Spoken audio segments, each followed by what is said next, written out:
वफ़ में बहुत सारे प्रोविज़न्स हैं। गवर्नमेंट ऑफ कर्नाटका में बहुत सारे प्रोविज़न्स हैं, गवर्नमेंट ऑफ इंडिया में बहुत सारे प्रोविज़न्स हैं, अलग अलग स्कीम्स हैं। अब अलग हम लोग को सिर्फ वक्फ बोर्ड से या नहीं तो सिर्फ माइनॉरिटी मिनिस्ट्री से पैसे लेने की कोशिश नहीं करना चाहिए। बहुत सारे ऐसे स्कीम्स हैं जो हर कम्युनिटी के लोगों को वो उसमें ग्रांट और फंड दिया जाता है। उसको हम लोगों को ये कोशिश करना चाहिए कि वो स्कीम्स के तहत हम कितना अपनी कम्युनिटी का डेवलपमेंट कर सकते हैं, ख़ासकर वक्फ लैंड्स का, उसको कोशिश करना चाहिए। 7 एकड़ की ज़मीन है, बहुत सारे गरीब लोग हैं, अब उनको हम हटा नहीं सकते, बहुत सालों से जो लोग यहाँ पे रह रहे हैं, लेकिन जो घरों में वो रह रहे हैं वो भी जो है बहुत ही एक ज़माने में बनाए हुए हैं, आउटडेटेड है वो सब भी। तो उसको हम किसी एक स्कीम की तरह हाई राइज बिल्डिंग कुछ बनवा के उनको उसमें शिफ्ट करके बाकी का दूसरी जो ज़मीन खाली ज़मीन वेकेंट लैंड रहेगा उसमें हॉस्टल बनाओ, कॉलेज बनाओ, हॉस्पिटल बनाओ, एक कमर्शियल कॉम्प्लेक्स बनाओ या शादी महल बनाओ, इस तरह की बना सकते हैं। उसके लिए भी स्कीम्स हैं।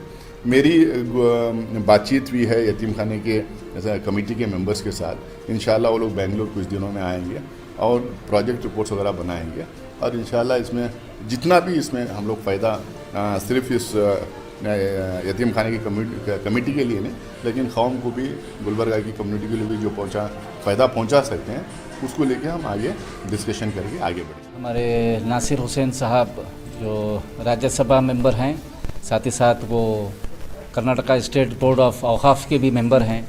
तो उन्होंने यहाँ पर आके सर्वे किया और हम तमाम मैनेजिंग कमेटी की जानिब से जनाब नासिर हुसैन साहब को एक तहरीरी रिप्रेजेंटेशन भी उनको दिया है कि आपके जो एमपी लैड होता है उसमें से कुछ फंड यतीम खाने के लिए भी देने के लिए हमने उनको मुतालबा किया है। तो उस पर उन्होंने हमें वादा किया है कि इंशाल्लाह नेक्स्ट ईयर में अपने एमपी लैड के ज़रिए से वो यहाँ यतीम खाने के वो अमाउंट यहाँ पर ये करेंगे। तो साथ ही साथ मैं नासिर हुसैन साहब का मैं तहे दिल से शुक्रिया अदा करता हूँ कि उन्होंने अपने कीमती वक्त में से थोड़ा वक्त निकाल कर यतीम खाने के लिए दिया है, जिसके लिए मैं उनका तहे दिल से शुक्रिया अदा करता हूँ। और उम्मीद करता हूँ कि जो हमारे ग्रीवेंसेस थे यतीम खाने को लेकर, यतीम खाने के डेवलपमेंट को लेकर, वो तमाम ग्रीवेंसेस को वो कंसीडर करेंगे और उस पर पूरी तरह से काम करेंगे, हम ये उम्मीद करते हैं। साथ ही साथ हम यहाँ यतीम खाने के अंदर हमको यतीम खाने को भी डेवलप करना है, इनकम जनरेट भी करना है और ज़्यादा से ज़्यादा हमारे यहाँ पर जो बच्चे हैं उनको एकोमोडेट भी करना है, उनकी भला और बहबूदी के लिए काम करना है, उनके एजुकेशन के लिए काम करना है। वुमेंस वर्किंग हॉस्टल के लिए भी हमने डिसीजन ले चुके हैं, लेकिन फंड्स की कमी की वजह से थोड़ी ताख़ीर हो रही है। हम उम्मीद करते हैं कि हमारे इलेक्टेड रिप्रेजेंटेटिव हमारे ग्रीवेंसेस और हमारे नुमाइंदगी पर वो तवज्जो करेंगे और इंशाल्लाह बहुत जल्द, देर होगा लेकिन काम इंशाल्लाह ज़रूर होगा। जो जगह है बहुत ही प्राइम लोकेशन पर शहर में है।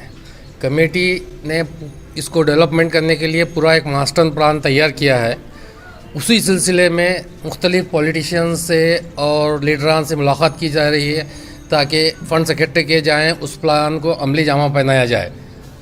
यहाँ पर जो पुराने मकानात हैं, सबसे पहले हम उसको रिहेबिलिटेशन के लिए इम्पोर्टेंस दे रहे हैं। उसी के तहत आज नासिर साहब ने भी एक प्रपोज़ल दिया है कि पीएमओजेई स्कीम के तहत में उसको अकोमोडेट कर सकते हैं। इसी तरह से मेन रोड पर और ऐवान शाही रोड पर हमारा एक कमर्शियल कॉम्प्लेक्स डेवलपमेंट करने का भी इरादा है ताकि उसके ज़रिए इसके रिसोर्सेज बढ़ाए जाएं और ज़्यादा से ज़्यादा बच्चों को हम यहाँ पर अकोमोडेट कर सकें और उनकी तालीम का इंतज़ाम कर सकें।